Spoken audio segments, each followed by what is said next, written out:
Chebyshev's inequality, but also it's related to something which is called Markov inequality. So the topic is Markov and Chebyshev inequality. Markov and Chebyshev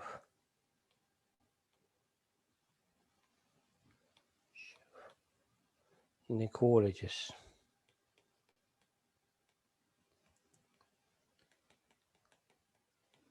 Right. So I think it's in two places in the book. One is around this place, and there was also later, so I combine these two things together. So just kind of as a kind of motivation, so usually we have a question about the probability, so the random variable takes some values. And in this case, if we know the probability mass function and we know its parameters, then we can just write down the probabilities.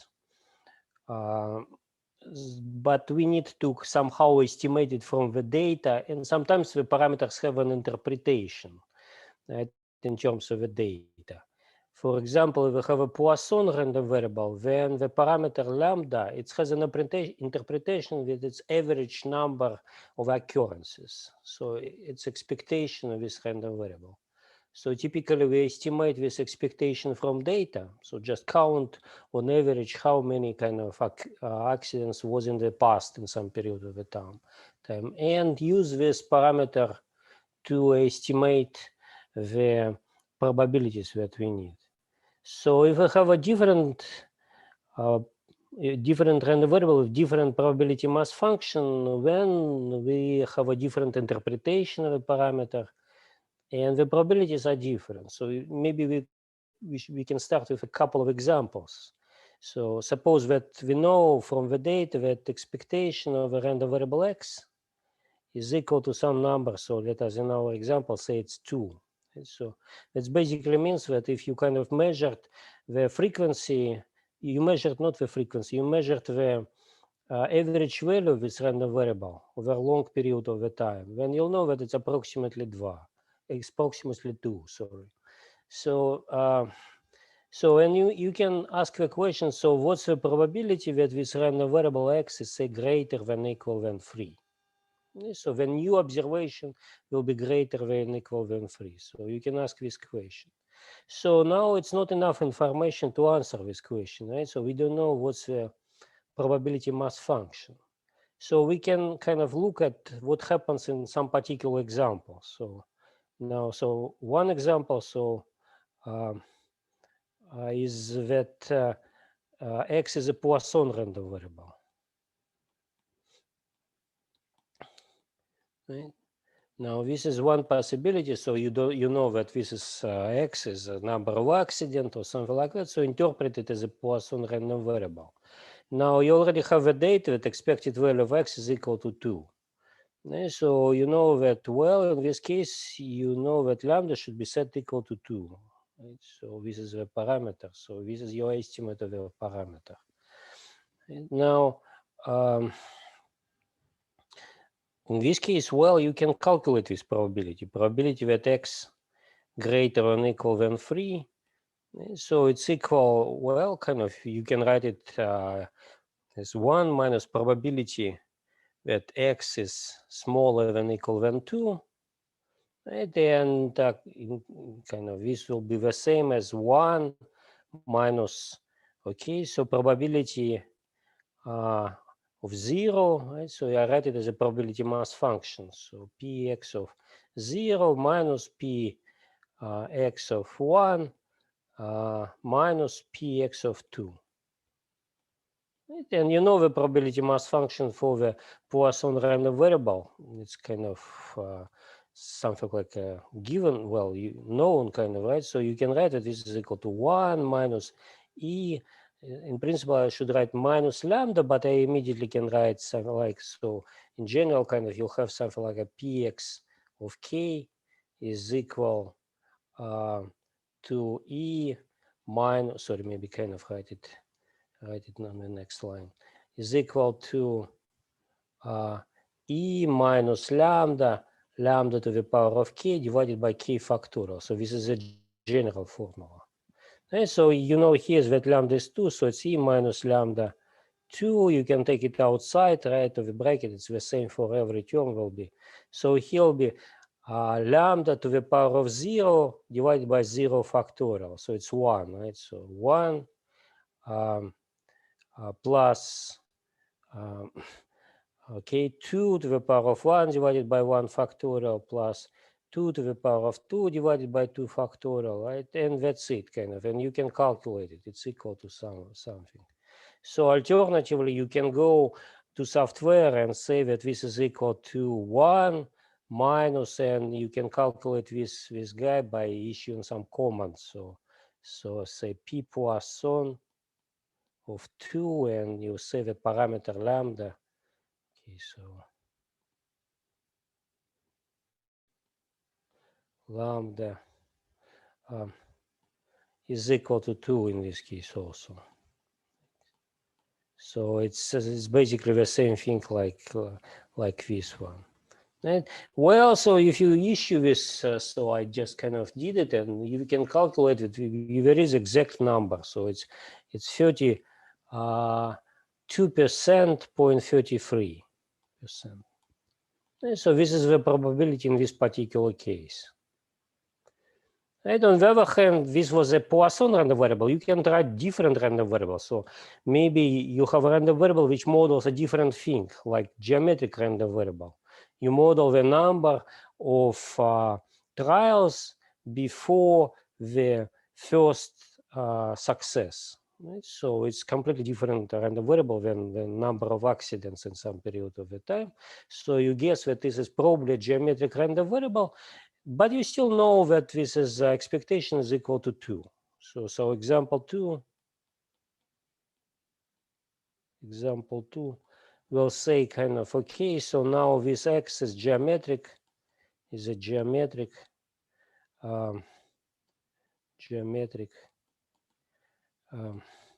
random variable. And you still know that expectation of x is equal to 2. Now you don't have immediately kind of interpretation in terms of a parameter, because for x, the parameter is a probability of a success in a particular trial. But you can remember the formula that for the geometric random variable e of x, if it has a parameter p, probability of the success is equal to p, then e of x is equal to 1 divided by p. So this is the expectation for geometric random variable. And so now from this you can conclude, so you see, okay, if e of x is equal to 1 divided by p, also e of x is equal to 2. Expected value is equal to 2. So now you can conclusion that p is equal to 2. Sorry, 1 divided by 2.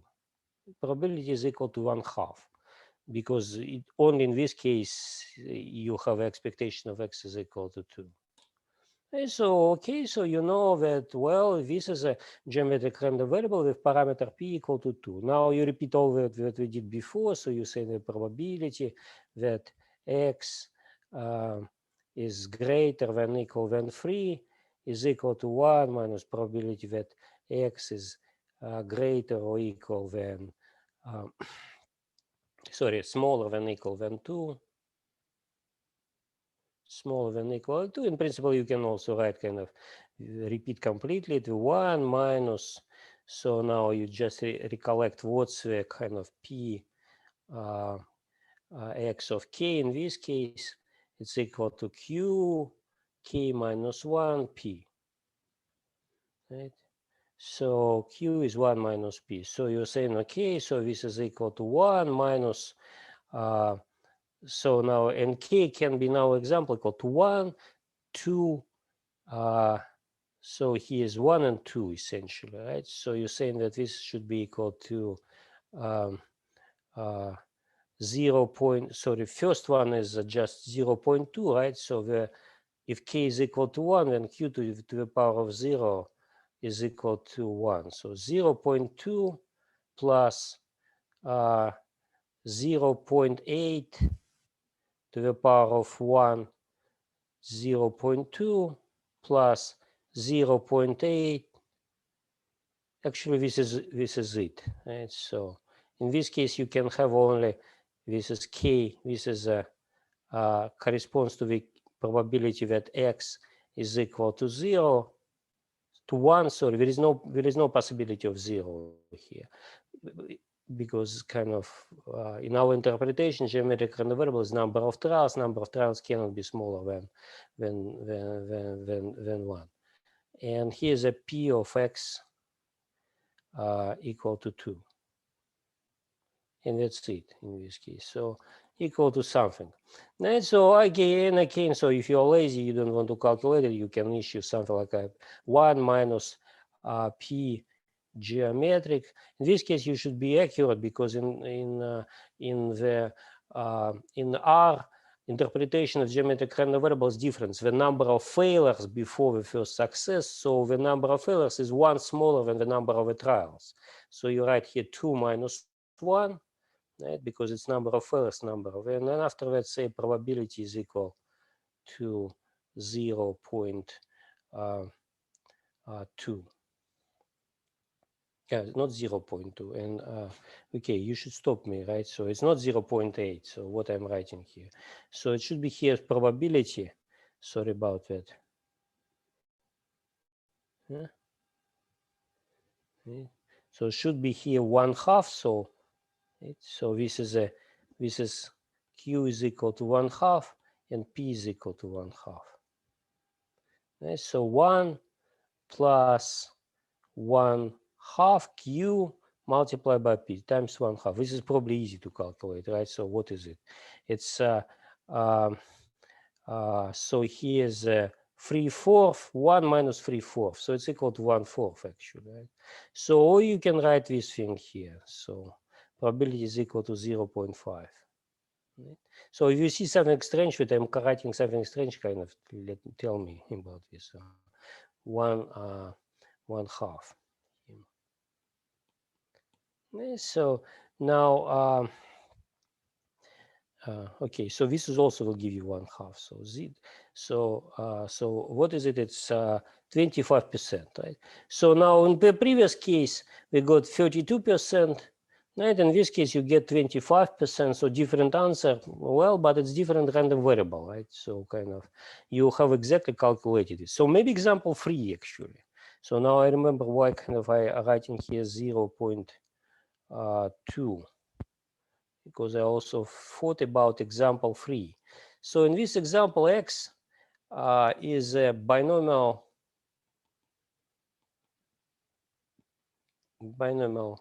random variable with right, and then here there are 2 parameters. So n and p, and we can say, so expectation is equal to 2, but if you need to know 2 parameters, you also need to know some other information, right? So you cannot get 2 parameters just from one number. So and say, let us say n is equal to 3, is n is equal to 10. So number of trials, it's 10, and also kind of from the previous experience that the number of defective items in the sample of the 10 in a sample of 10 items was 2. Right? So this is what it says. Right? So it's different, again, different interpretation. It's a number of defective items in a sample. So and you have the same question. So what's the probability that x is greater or equal than 3? So you already know how to do it. So 1 minus probability of x is smaller than equal than 2, say is equal. You can do any of this now fast and kind of write in principle, we can write p binomial. Right? So here's 2, and after that size, so which is a equivalent of n, so is equal to 10, and probability is equal to 0.2. And so why 0.2? And so because so how you can figure out its probability is equal to 0.2 is because expectation of x is equal to np. Right? So now it's equal in our case is equal to 10p. Right? On the other hand, we know that it should be equal to 2. So from this, so it should be equal to 2. So from this, we figure out that P is equal to 0.2. So this is why kind of probability is equal to 0.2. Now, if you calculate it, you will find out that this is equal to 32.22%. And so it's almost like what we had in the case of the Poisson random variable. Here's 32.33 and here's 32.22. It's very small difference, but it's not surprising because Poisson distribution is a good approximation to binomial, as we know. And so the point of all this stuff, and if you are told that this is a kind of distribution, or you kind of figure out from the situation that this should be the distribution that we should apply in this particular case.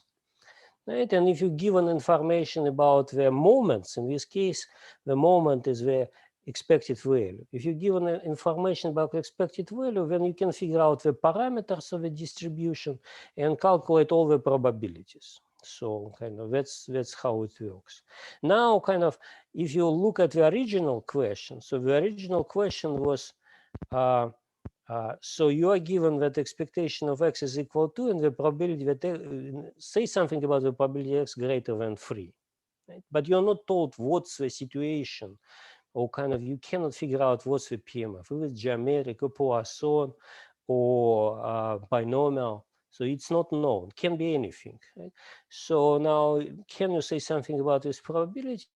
And in general, the answer is no, and it's not very surprising answer, right? So not possible, kind of. But if you give me something like a small piece of information about that, right? So in principle, if you just say to me that x, so you say that x, expectation of x, is equal to 2, and a small piece of information, maybe that x is greater than or equal than 0. Right? So it's non-negative.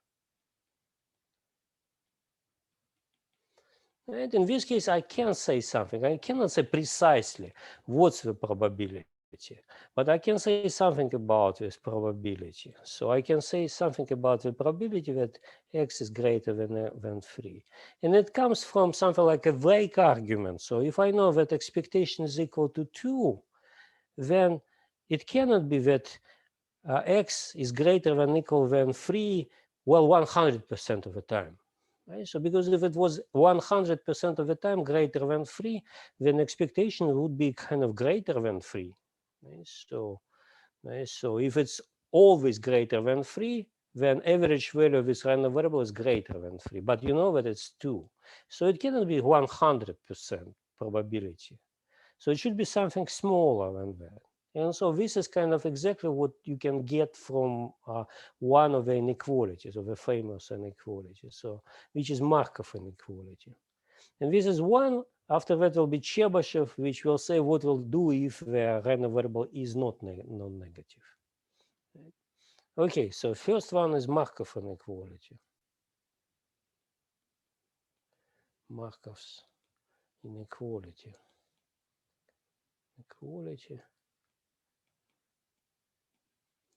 It's its theorem. It's basically kind of this argument made rigorous.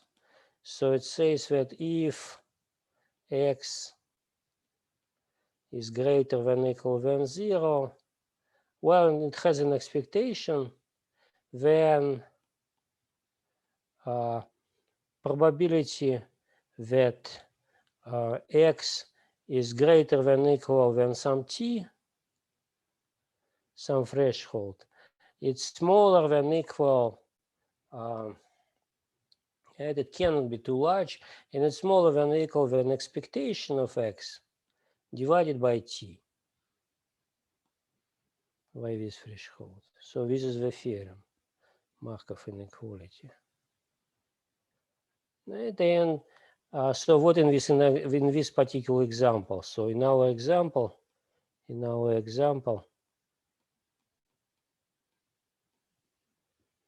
probability that x is greater than or equal than 3. So we just plug in the numbers here. So expectation of x is equal to 2, and t In this case, t is equal to 3, so is 3. So, and this is smaller than equal. Right? So now this is a 66%, approximately 66.6%, right? And you can see, well, kind of all numbers that we got before, which is 33%, so 1/3, for Poisson and for the binomial, and 25% for geometric random variable, they are satisfied with inequality. They are smaller than 66%. So, okay, so this is kind of validated a little bit, but also gives you a kind of, you can notice that it's kind of very far from the truth, right? So it's smaller, that is probably smaller than 66%, but it's actual calculations show that it's kind of 25 or 33%. It's much smaller than 66. So that's kind of the kind of the property of these inequalities. So they give you a tool to say something if you have very minimal number, very minimal information. So they are very great for theoretical analysis when you need to say something absolutely true, but you don't have much information. Kind of either you need to do additional assumptions. If you don't want additional assumptions, but want to say something, then Markov inequality and Chebyshev inequality great. But in practical applications, usually kind of people use something different, using some central limit approximation or something like that. So it's a basic tool, so it's kind of very important to know that this thing exists, but it's more kind of theoretical tool.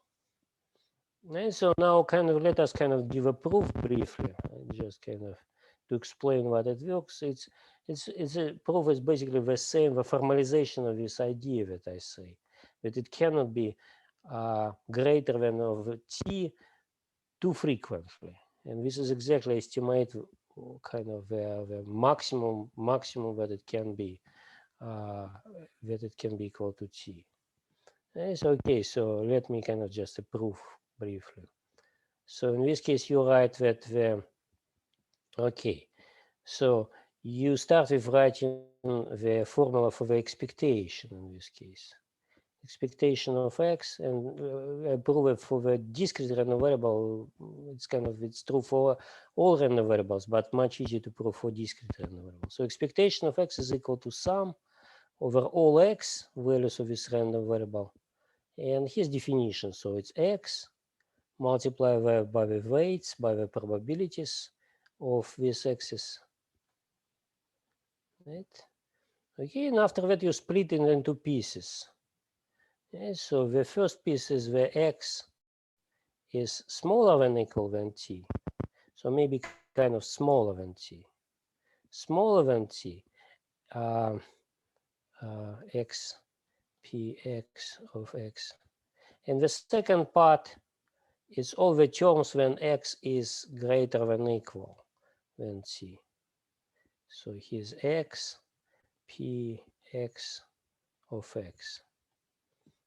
Now you're looking at this thing. At this moment, you use the fact that the random variable is not negative. You're looking at this piece and say this is all x's are not negative, so all weights are also non-negative. All probability mass function are negative. So this thing is greater than or equal than 0, right, by non-negativity. So if you drop it, if you just omit it, then the sum will decline, right? So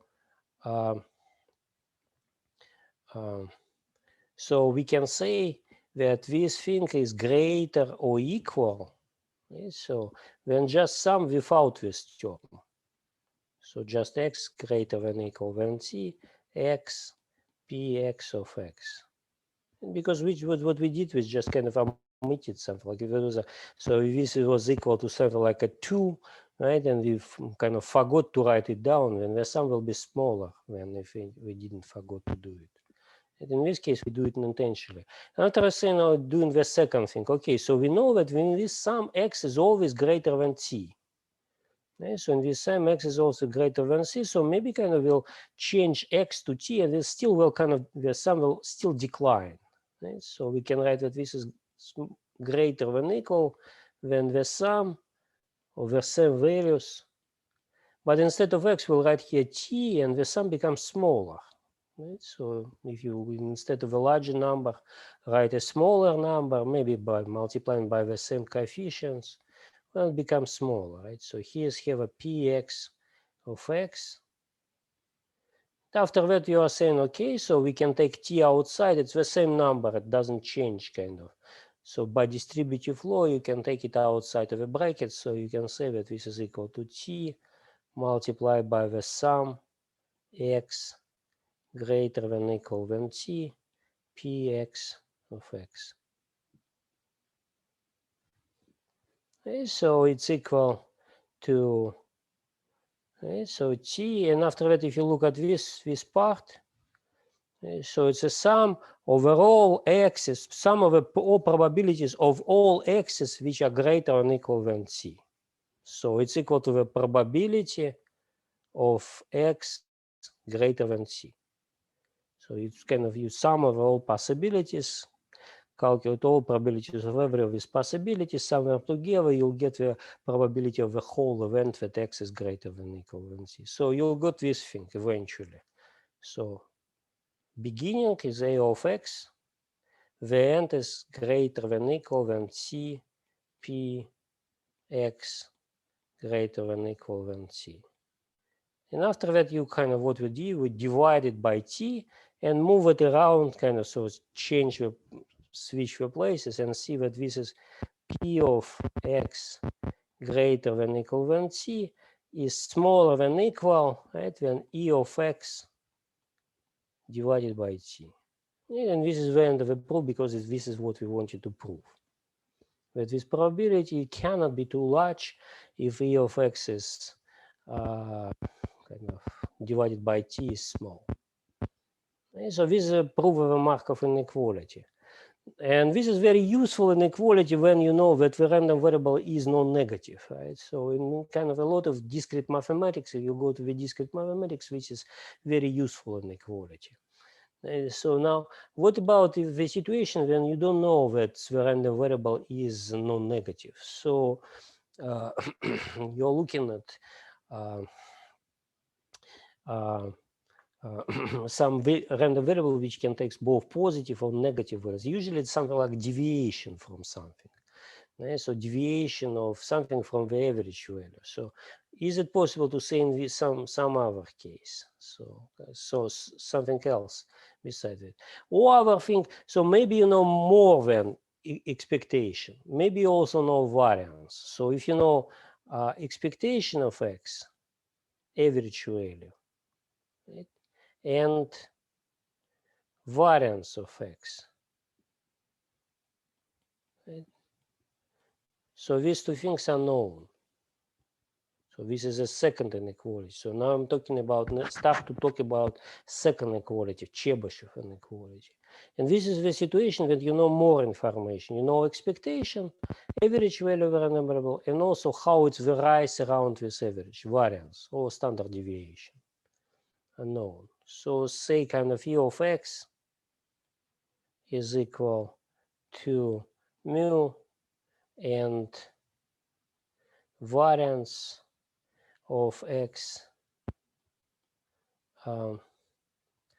is equal to sigma squared, some numbers.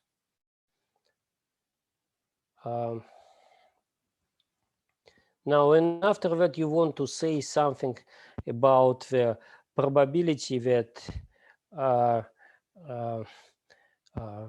x greater than something, right? So greater than some number, some 3. So now kind of this is maybe not so good question, because if the random variable is if the random variable is can take both positive and negative value, then in this case you kind of concerned more from deviation from the average value. So it is still possible to say in this case something like about the probability that x is greater than 3, but it's more natural question is ask not that x is greater than 3. The more natural question to ask is what's the probability that x deviates from the average value from mu, right, by some amount. Right? So that is the deviation is greater than t, and also kind of if you know that on average kind of the standard deviation is sigma, right? So in this case, so what you know here is the standard deviation is equal to sigma, right? So it's also natural to say that it's greater than 2 standard deviation, than 2 times the normal variation. So maybe kind of write here t sigma. So, and this is kind of easy to interpret. You can interpret. So, on average, you observe that the random variable have a values equal to mu. So now you are trying to figure out what's the probability that next time when you observe this variable, it will deviate from this average by more than twice usual deviation, twice standard deviation. Right? So this would be t equal to 2. And so how can you estimate it or not kind of, right? And it turns out that there is a Chebyshev inequality exactly kind of says what's the estimate in this situation. So what's the probability of this deviation? So Chebyshev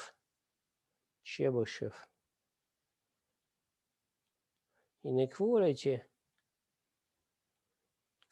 says again, so this is a theorem, and essentially it says, okay, so suppose that E of x is equal to mu, right? Variance of x exists and equal to sigma squared, so both are not infinite. And then in this case, you can say that this thing is smaller or equal than 1 divided by t squared. Right? So for example, so this is something like, for example,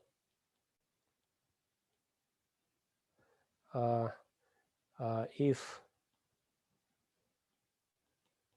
t is equal to 2, and what's the meaning of this? If t equal to 2, it means that what's the probability that the random variable deviates from its average value by twice the standard deviation, twice the usual kind of average deviation, twice than the usual deviation. Right? So in this case, you say that the probability that, okay, so x minus mu greater than or equal to 2 sigma is smaller than or equal than 1/4, than 1/4. Right? And again, as in the previous example, it's very kind of bad estimate, right? In the sense that usually kind of, if you really kind of have a random variable and really calculate what is this probability, you'll find something much smaller than 1/4. Okay? So if you have some kind of, if you take the binomial random variable and really calculate this probability, it's possible. It's maybe not so easy as before, because that's why kind of I'm not doing an example. So because it's a little bit more cumbersome calculation. But in this case, you will find some probability which is much smaller. It's 7/1/4. But it's very useful because it doesn't assume anything about the random. It doesn't assume that it's Poisson or geometric or anything. Right? Okay, so I'll give one more example about this, but before that, let us just prove, because it's the proof is really easy if kind of you know the Markov inequality. It's easy, well, it's a trick, so, but it's kind of, okay, so proof of this thing. So in the proof, it just says, so let's look at y, never random variable, which is a function. So it's x minus mu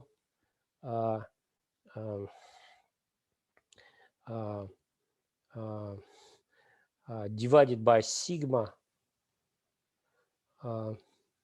squared. Okay, so you kind of standardize this random variable x.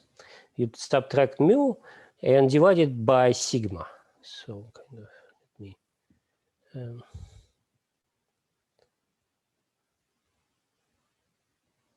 Okay, so now it should be kind of something like a, so now after that you say, what's the expectation of these things? So what's the not yeah, what's the expectation of this thing? So now after that we know that this is greater than equal than 0, it's a square, right, of something. So it's non-negative random variable. We want to apply the Markov inequality, we need to know what's the expectation of this y. Okay, so you see, okay, so expectation of y is equal to expectation of x minus mu squared divided by sigma squared. Okay, so you can take sigma squared outside, it'll be 1 divided by sigma squared, expectation of x minus mu squared. But by the definition, this is variance, right? So since it's variance, it's equal to sigma squared. So altogether, we'll get that this is equal to 1. So expected value of this random variable, it's equal to 1. So now kind of, okay, so apply Markov inequality. Apply Markov's inequality. Inequality to y. Right, what it says, that the probability that y is greater or equal than t is smaller than equal than expectation of y divided by t. So expectation of y we just calculated, it's 1. So it's 1 divided by t. So it's smaller than or equal than 1 divided by t. So maybe I'll kind of made a mistake here. So maybe kind of let us kind of write it here t squared, right? So, okay, so kind of so t squared here, t squared here. And so kind of we want to prove that something is smaller than t squared. So kind of so just guessing this. So let us make. So now, okay, so this is the same thing as a probability. Now we substitute the definition. Probability that x minus mu divided by sigma squared greater than equal than t squared. And so this is the same thing. So now this is the same thing as probability that x minus mu squared greater than equal than t squared sigma squared. And just multiply it by sigma squared, nothing changed. And multiplying the inequality by the positive number, inequality doesn't change. Right now, after that, I look at this and say, so I kind of looks that it looks like that I want to take a square root of that. Right? So kind of everything is on the left-hand side, on the right-hand side is a square. So I'll need to take a square. I want to take a square root. But if you take a square root, you'll need, the only thing that you'll need to do that will be not x minus mu, but the absolute value of x minus mu. Because if you take the square root of, say, minus 1 to the square, you will get not minus 1, but 1. So you get the absolute value. And so here will be p of x minus mu absolute value of this thing greater than equal than t sigma. And that's it kind of. So what's kind of altogether, what it means kind of, you write it down, that it says that probability of x minus mu, absolute value of a deviation from the average, probability that this is greater than t sigma is smaller than equal than 1 divided by t squared. And this is what we wanted to prove. And so now confusing thing about this inequality is that it comes in varieties of slightly similar things. So if you look at the textbook, you have a different variant probably of this inequality.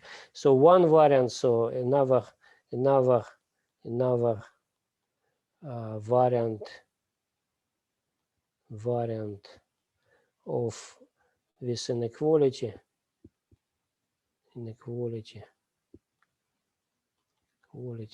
And so you can say kind of what's the probability that x minus mu just kind of without this standard deviation, just say what's the probability that it's greater than some number, some greater than equal than a, and kind of no sigma. Right? So what you can derive it kind of, you kind of just define that in this case, we kind of from the previous, you can say that set t equal to a divided by sigma and apply this previous inequality. Right? So set t equal to a divided by sigma, if you plug it in this inequality, in the first inequality, you'll get exactly greater than equal than a. Right? So, and it will be equal, okay, so it will be equal here, sigma squared divided by a squared. Right? So variance divided by a squared. So it's another variance. So again, so kind of a one kind of confusing thing that it's, if you look at kind of how people apply it, and kind of it's not necessarily in this form, maybe in this form. Maybe can they are looking not the greater than equal than, but smaller than equal than a. Right? But this is kind of a basic inequality. Right? And so maybe one example of the application. So something like a simple example how it can be applied. And so let me look at it.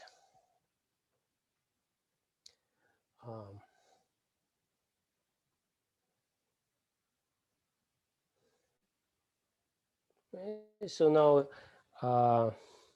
so x, expectation of x is equal to 20, and standard deviation of x is equal to 2.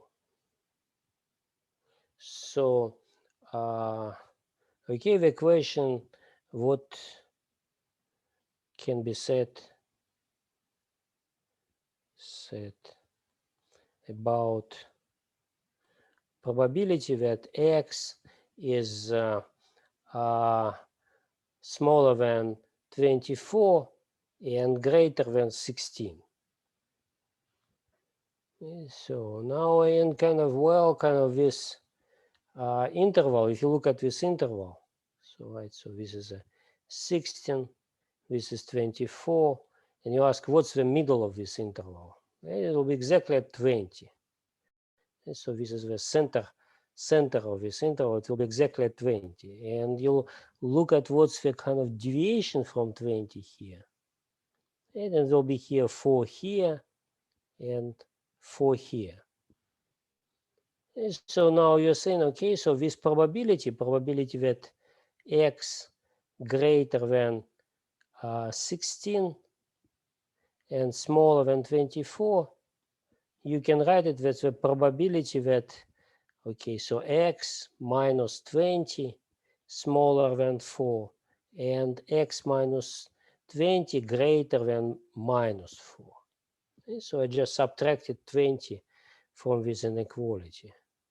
Right? And this is the same as the probability that x minus 20, that absolute value of this deviation, is smaller than 4. So now the x minus 3 smaller than 4 and greater than minus 4, it's the same that the absolute value of the deviation is smaller than 4. Right? Now, after that, it's kind of looks like, okay, so that looks exactly like Chebyshev inequality. So we'll need to apply the Chebyshev inequality. But we look here that there is small difference, right? So in the Chebyshev inequality, right? So in this version of the Chebyshev inequality, you see that this is probability that greater or equal than a, right? And we have here the probability that it's smaller than 4. Okay, so but this is easy to correct. So you can write that this is equal to 1 minus the probability that x minus 20 greater than equal than 4. Okay, so and now we can use the Chebyshev inequality, except the sign of inequality says Chebyshev inequality says that this probability is smaller than something.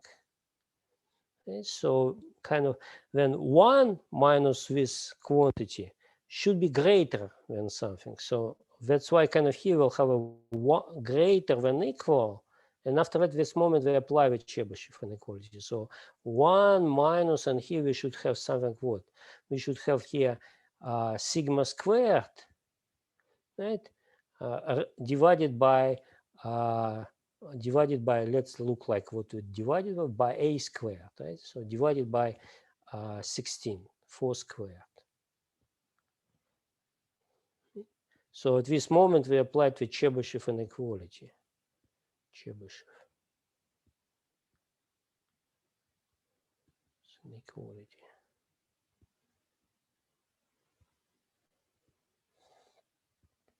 Right? Okay, so sigma squared is given to us. Right? So it's sigma is equal, so standard deviation of x is equal to 2.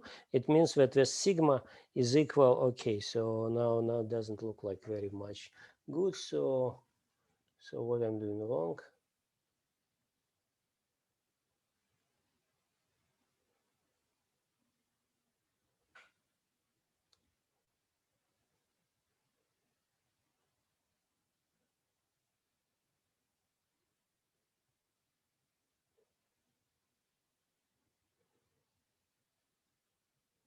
I know, no, nothing wrong, everything all right. Kind of, yeah. So I thought that it's sigma is equal to 2, so it's equal to 1 minus 2 squared divided by 4 squared.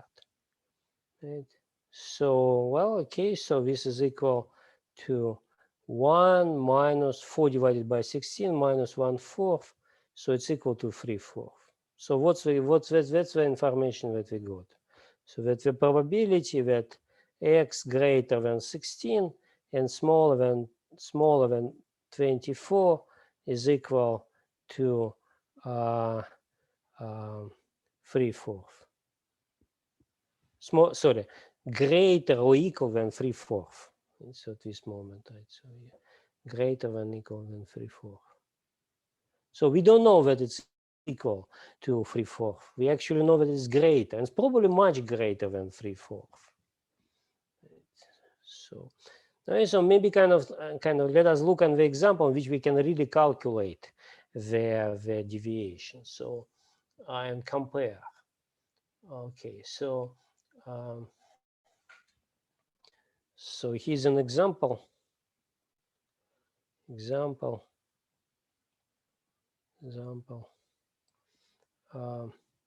So x is binomial with n is equal to 4th and p is equal to 1/2. So, and the question is, what's the probability of that x greater than 4? So the question is a free question. So exact inequality. So exact value. Second is by Markov. Estimate by Markov. By Markov.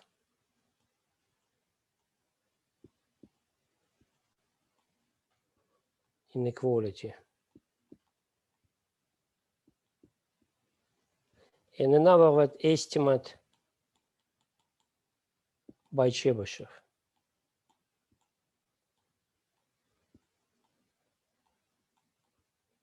Right. Well, kind of let us start with the kind of easiest kind of what's about the Markov and estimate by Markov inequality. So by Markov inequality, what we'll need to, the only thing that we need to know what's the expectation of x. So expectation of x, right, in this case equal to a and p, so it's equal to 2. So in this case, it's equal the probability that x is greater than 4.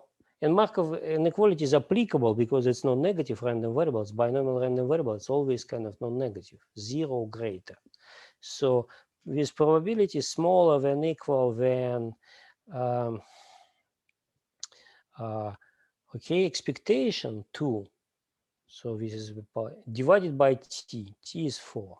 Divided by 4, so it's equal to kind of 50%. Markov inequality says that this probability is greater than 50%, is smaller than 50%.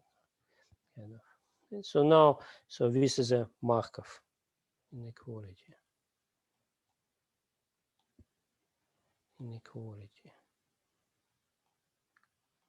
And so now the Chebyshev inequality is a little bit not right form, right, for the Chebyshev inequality. It just says probability that x is greater than 4, not the probability that it's greater than 4 and greater than minus 4. So, but kind of if you look at this, so kind of here's the average of this thing 2. And so this is expected value of x. So we're interested to know what's the probability that it's greater than 4. And so the deviation here is 2, right? So what will happen if the deviation is kind of if you look at the deviation kind of to the minus sign, so it will be to 0, right? So it's also will be 2. So we can say that Chebyshev inequality gives you ability to estimate what's the probability that x is greater than 4 or x is smaller than or equal than 2. So the probability that the deviation is greater than 2. So it's probability that x minus 2 is greater than or equal than 2. This Chebyshev inequality gives you ability to evaluate this probability. Sorry, not 2, 0. Okay, sorry. Right? But kind of this is the same, and so it's not possible that x is smaller than 0. In this specific example, it's lucky, kind of it's just kind of I choose it like this, what we are lucky, but it's not possible. It's not possible that x is smaller than 0. So this is probability is equal to the probability that x is greater than 4.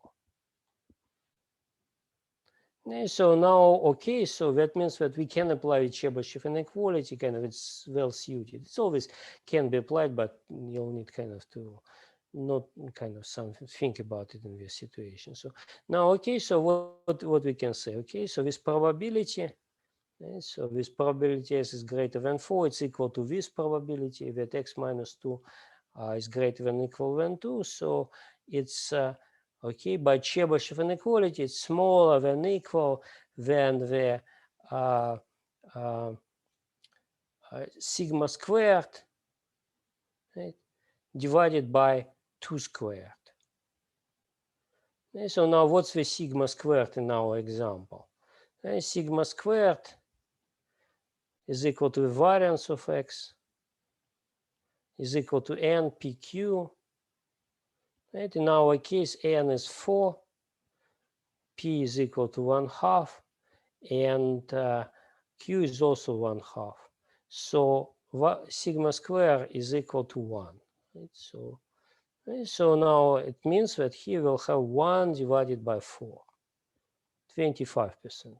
So Chebyshev inequality is stronger in this case because it uses the information about the sigma, about the variance. The Markov inequality says smaller, that the probability is smaller than 50%. The Chebyshev inequality says that it's actually smaller than 25%. Right? It's a strong inequality. But what's the real value of this probability? So we are interested what's the probability that x is greater than or equal than 4. Right? And we know kind of this is a kind of n is equal to 6. So it can be either 4 or 5 or 6. Okay, so it's equal to p x of 4 plus p x of 5 plus p x of 6.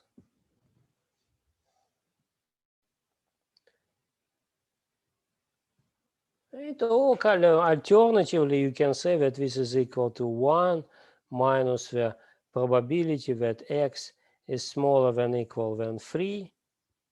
So, and you can say it's equal to 1 minus p binom 3 size equal to 4, probability equal to 1/2. Right? And plug it into the computer system, and computer system says that this is equal to 6.25%. So 6%. Well, compared to the estimate, it's much smaller, right? So the exact probability you calculated it is much smaller than the inequality. So from the practical point of view, maybe these inequalities are not, it doesn't give you a feeling about the true value, but it's absolutely true in any situation, not only for the binomial random variable. It would be any random variable with mean equal to 2 and the standard deviation equal to 1, then it would give you these answers. Right? So, but okay, not very accurate answers. All right, so now maybe we'll stop here we'll make a pause here for 5 minutes, and after we'll talk about a new topic about different chapter. Right, so if you have any questions, so welcome to ask the questions.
All right, so maybe we'll start. So maybe again for change, kind of let me talk next to the blackboard.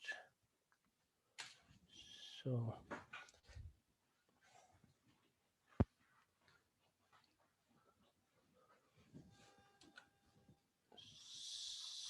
okay, so this is about the continuous random variable. So it's the next topic, next chapter. It's continuous random variable.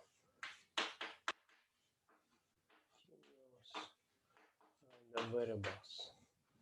And just kind of a random variables which can take the uncountable number of values. So say kind of you have an interval from A to B, and so this is interval AB, and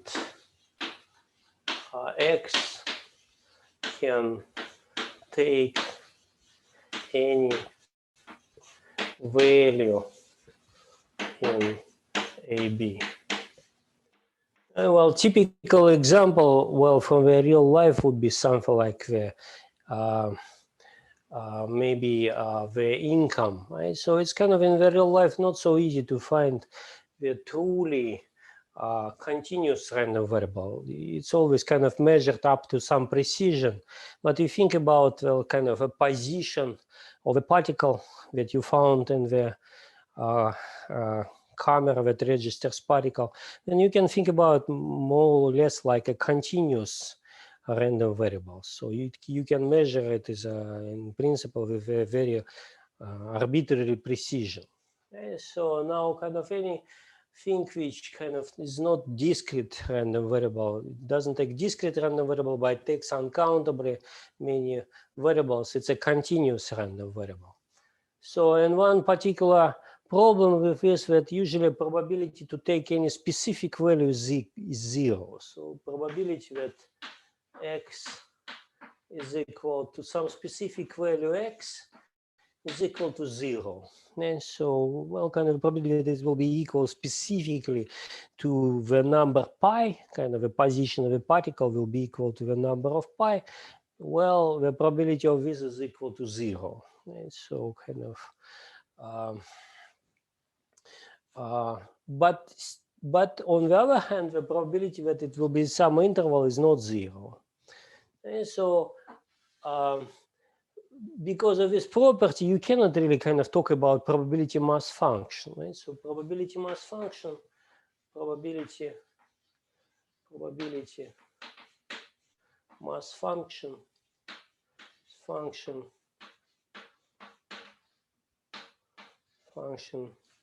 is always 0.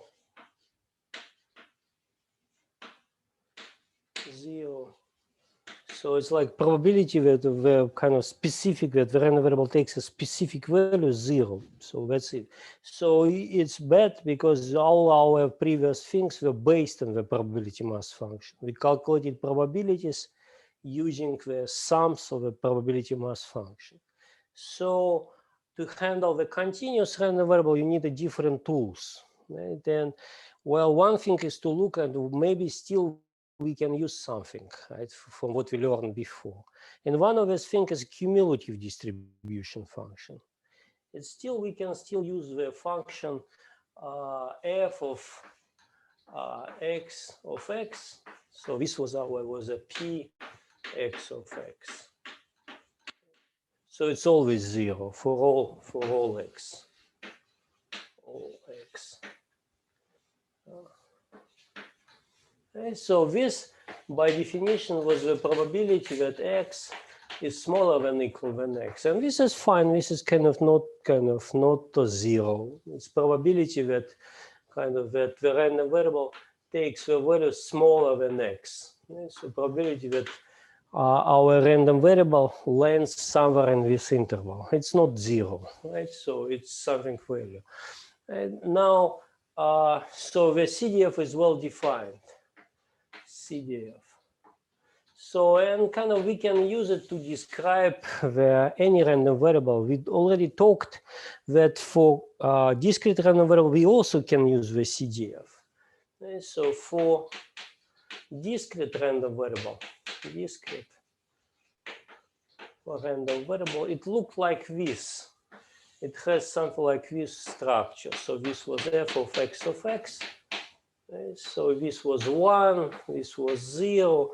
Well, and at some point it started to make jumps, right? So say at 1, it was equal to 0 when the x was smaller than 1. But say if the probability of 1 is positive, then the probability that random variable x is smaller than equal than 1, it's already non-negative. It made a jump, right? So this was something like a. Right? So this was something like a first value. Right? So, and after that it went after that until kind of it entered another possible value for this random variable, say 2. Right? So at this moment it made a jump, and so on, right? And well, kind of at some moment, it cannot be greater than 1. At some moment, it jumped to 1, and this was it. So after that, it's kind of. So this was a picture for the discrete random variable. Right? And you could see that it has a jumps, kind of, so it's discontinuous on the left, kind of, it's continuous actually on the right, but it's at some points it's discontinuous. And the size of the jump was exactly equal to the value of the probability mass function at this point. So the size of the jump here, for example, right? So this was a px of 2, right? Of this kind of this value. And so from the jumps, you could figure out what's the probability mass function. And so now if you think about continuous random variable, we know that the kind of the probability mass function is always 0. Right? But if it's always 0, then there can't be any jumps. Right? So because the jump happens because there is a kind of increase in probability associated with this specific value.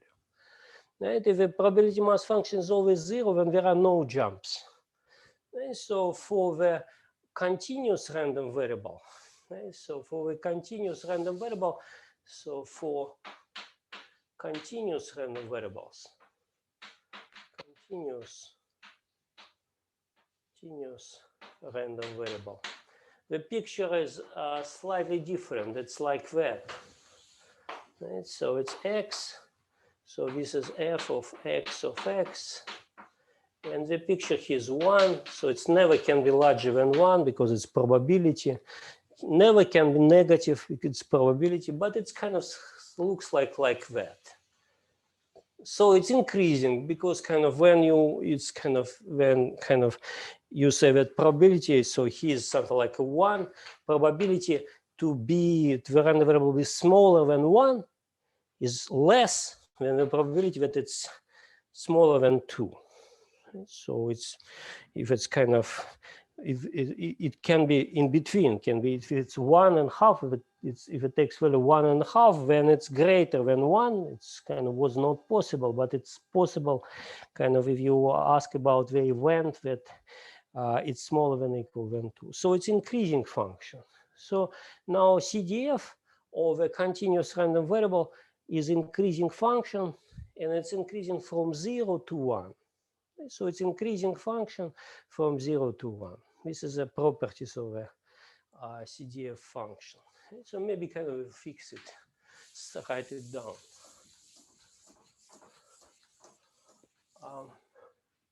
So CDF of continuous random variable is an increasing, well, maybe better say non-decreasing function, non-decreasing continuous function. Continuous function. Right, well, and it's kind of, it's not for continuous. So for for continuous random variable, what is important that it's continuous. There are no jumps like for the discrete random variable. Well, it's always non-decreasing, whether it's discrete random variable or not discrete random variable, it's always non-decreasing. It's always true that f of x is greater than or equal than 0 and smaller than or equal than 1. Right? So that's why kind of if you look at the function like that, kind of, right? So right, and then you say this is not a CDF because it's not, it's kind of, it's decreasing sometimes. Okay, so, okay. Yeah. So that's one way to describe random variables, cumulative distribution function, right? But it's kind of a little bit not satisfactory because if you look at what we did before, kind of, we always kind of use a PMF, calculate expectations, calculate the variance. And so calculate even probabilities. We always use the probability mass function, not a cumulative distribution function. And so it's a more convenient tool. So the question is, well, for continuous random variable, do we have something similar, right? So could we kind of use it kind of something similar as a probability mass function? And the answer is yes, kind of we can use it, something which is called density.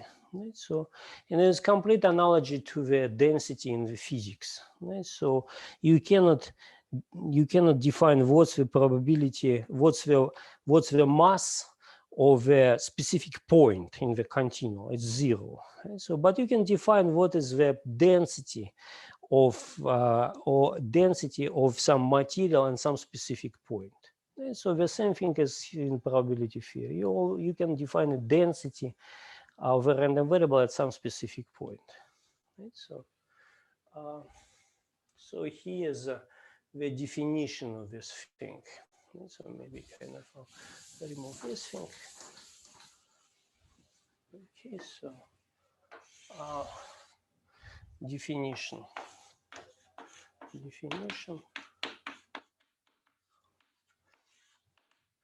So the density, okay, so officially it's called the probability density function. So often kind of usually shortened to density. So the probability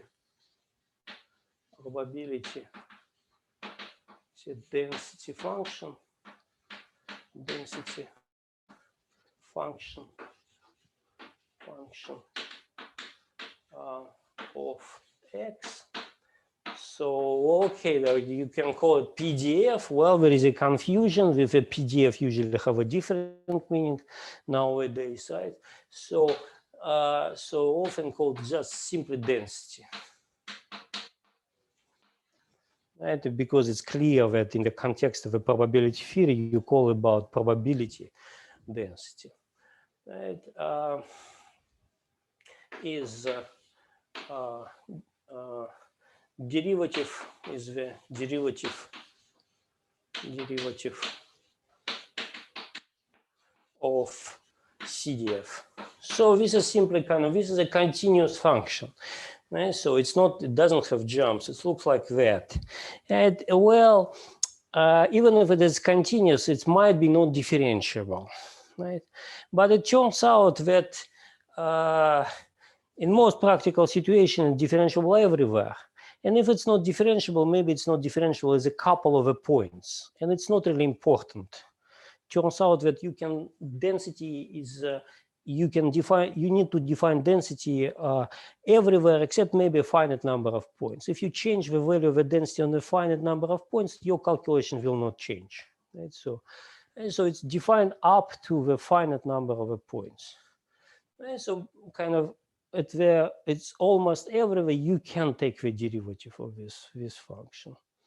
Right? So and well, kind of, so this is a, so it's denoted usually not f, not p, but f.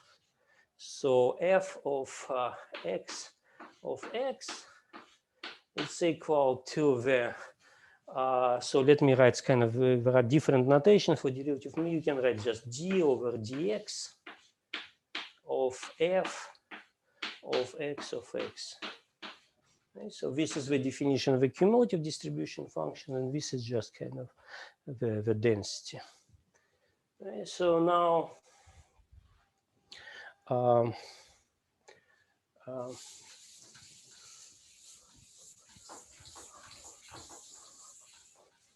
no, maybe a couple of examples. So so why we can write this thing without giving an example. So maybe a couple of examples.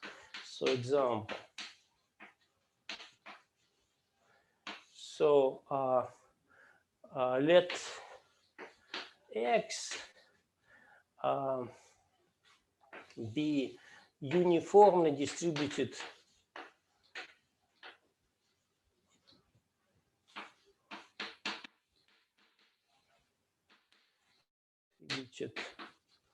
on interval 0, 1. So so what it means it means that x can take any point, any value in 0, 1 with equal probability. So well, it's a little bit not clear what it means, but essentially you can think about this as that the probability that it takes value, so here's the interval 0, 1, right? And here's some interval a, b inside it. So kind of a natural thing to define that the random variable x have equal probability to be anywhere, and to say that the probability to get in some specific interval is proportional to the length of this interval. So you can say that probability that x belongs to the interval AB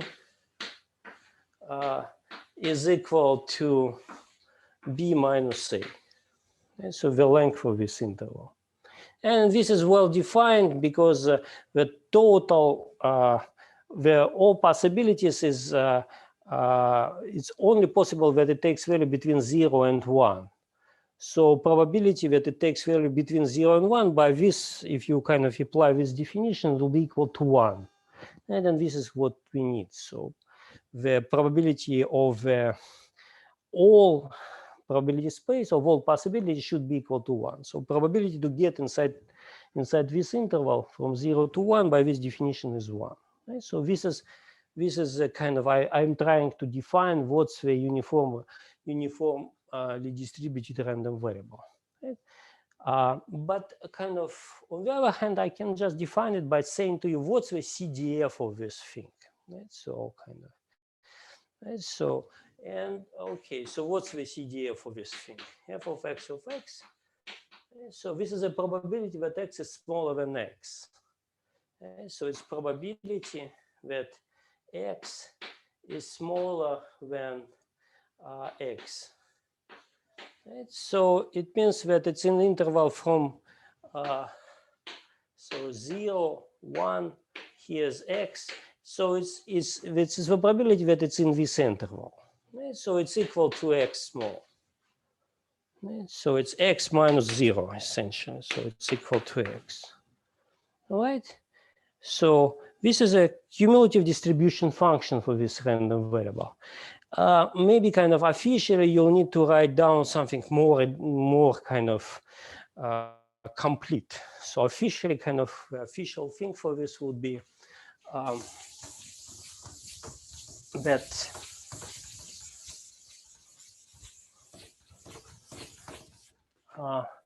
f of x in this example is equal, okay, you'll need to consider all cases. So it's equal to 0 if x small is smaller than equal than 0.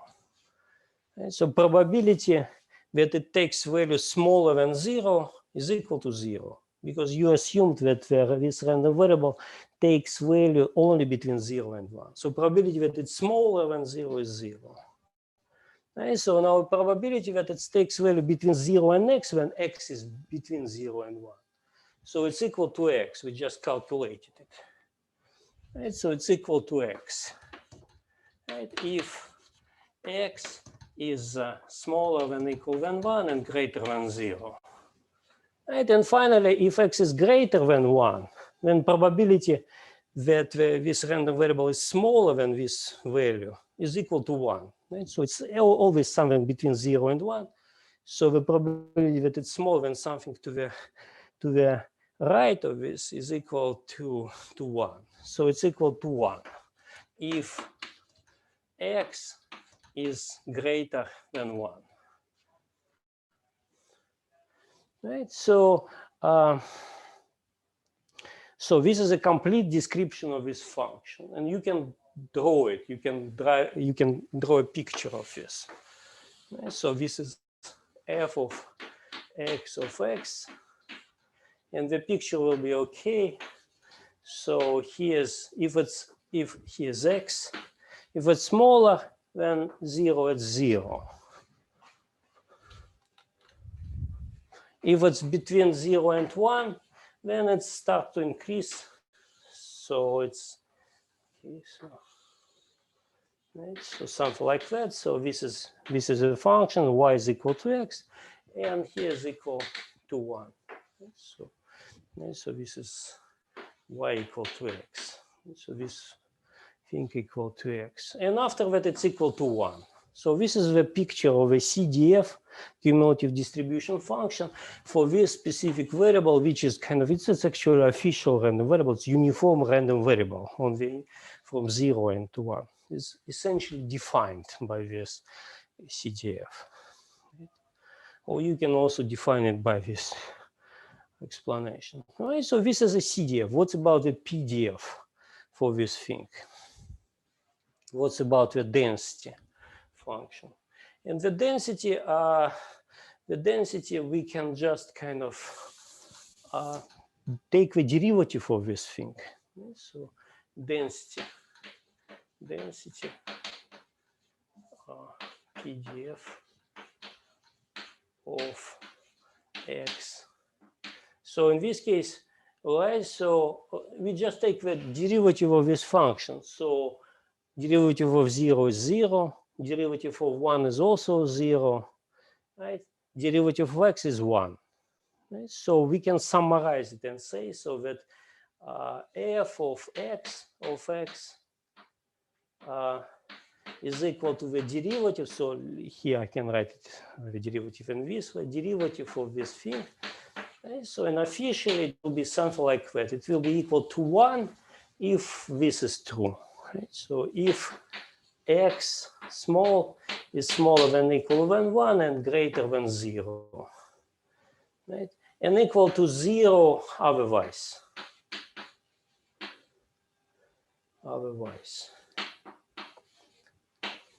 And now, look, there are 2 points at which this function is not differentiable. Right? So differentiable from 0 to 1, differential if x is greater than 1, it's differential if it's smaller than 0. But at the points 0 and 1, our cumulative distribution function is not differentiable. So how about, say, I said here that if you look at the definition, I'd say that well, I wrote here that if it's equal to 0, then this is not satisfied, it's equal to 0. If it's equal to 1, I call it equal to 1. How about, could I write this something like less than equal here and smaller than equal 1? So how I define the density function at 0 and 1? And the answer, it doesn't matter. I can define it arbitrarily. And so for probability mass function, this would be very wrong answer. And so because you need to know the probability of a specific value. So here you don't really need to know the density in some specific point. Right? So you need to know on the intervals, but if at one specific point you change the density, it doesn't matter. Right? So kind of it's finite number of points you can change the density. It doesn't affect any of the answers. Right? So. Right, so here's okay. So it's lax can be this one can be kind of smaller and smaller, and it will still be the valid answers. It can be the density is defined up to the finite number of points. Okay, so we are running out of the time. So maybe kind of this is kind of as a beginning kind of. So this is kind of a definition of a cumulative distribution function, definition of the density, and one example kind of illustrated. So next time we will talk more about this, and this is kind of really kind of interesting story. All right, so for today, maybe that's enough.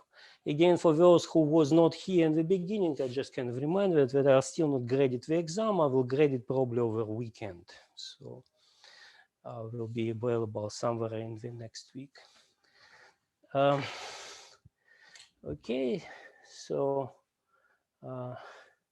so if any questions, so can ask the questions. So if not, well, have a nice weekend.